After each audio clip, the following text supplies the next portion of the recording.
Di sini kami ingin mempresentasikan hasil diskusi kami yang bertema penilaian di PAUD. Nah, bagaimana sih penilaian di PAUD itu? Nah, jadi penilaian perkembangan anak merupakan salah satu tugas utama para pendiri penilaian yang dilakukan oleh setiap pendidik.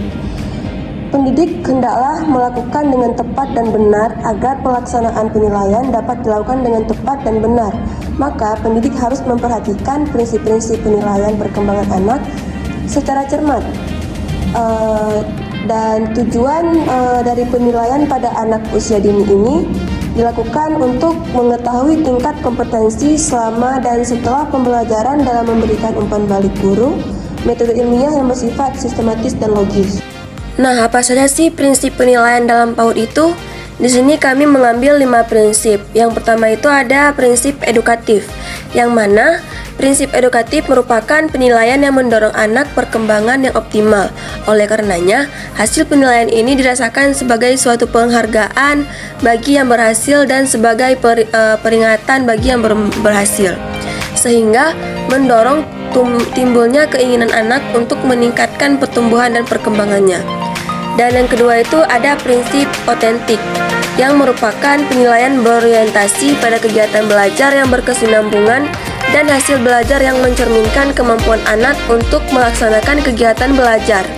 Pelaksanaannya berdasarkan kondisi yang nyata, tentunya sangat alamiah, yang muncul dari perilaku anak selama proses kegiatan berlangsung, dan hasil dari kegiatan tersebut terintegrasi dengan proses pembelajaran dilaksanakan mulai dari anak-anak datang saat bermain, melakukan kegiatan pembiasaan hingga anak-anak pulang. Dan yang ketiga itu ada prinsip objektif, yang mana penilaian yang didasarkan pada indikator pencapaian pembelajaran serta bebas dari pengaruh subjektivitas penilaian dan nilai-nilai penilaian yang dapat memberikan informasi yang sebenarnya atau mendekati sebenarnya tentang kemampuan pertumbuhan dan perkembangan anak. Dan yang keempat itu ada prinsip akuntabel, yang mana pelaksanaan penilaian sesuai dengan prosedur dan kriteria yang jelas serta ditetapkan pada awal pembelajaran guru PAUD, yang harus menyiapkan instrumen asesmen sesuai dengan tujuan pembelajaran yang akan dicapai anak.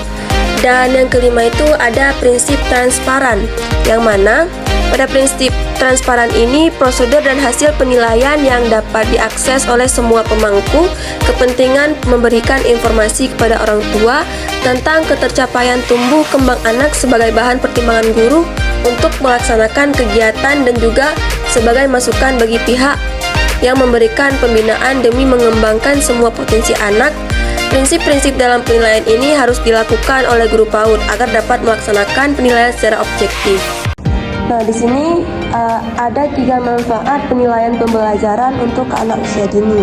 Yang pertama itu ada manfaat penilaian bagi guru, yang mana guru bisa mendapatkan informasi tentang perkembangan belajar anak, dan guru bisa mengetahui apakah materi pembelajaran yang diajarkan dengan kemampuan anak sudah sesuai atau belum untuk dijadikan pertimbangan dalam merencanakan materi pembelajaran berikutnya. Dan selanjutnya itu guru bisa mengetahui kesesuaian metode yang digunakan dalam mengajar, dan guru bisa mengetahui bahwa penilaian digunakan guru untuk melaporkan pada orang tua tentang hasil perkembangan belajar anak. Dan yang kedua itu ada manfaat penilaian bagi anak, yang mana anak dapat menjadikan hasil penilaian yang didapat sebagai motivasi agar lebih rajin belajar. Dan juga anak dapat menggunakan hasil penilaian yang dilakukan untuk belajarnya mengetahui perkembangan. Dan juga anak dapat mengetahui hasil penilaian yang didapat untuk mengetahui ketepatan cara belajar yang dilakukan. Dan yang ketiga itu ada manfaat penilaian bagi lembaga atau sekolah, yang mana bisa mengetahui sudah sesuaikah kondisi belajar mengajar yang dilaksanakan di sekolah dengan tujuan yang telah ditetapkan atau belum, dan bisa untuk membuat rencana pengembangan lembaga sekolah pada masa berikutnya, dan juga bisa untuk melakukan upaya peningkatan kualitas lembaga sekolah dengan menetapkan kebijakan.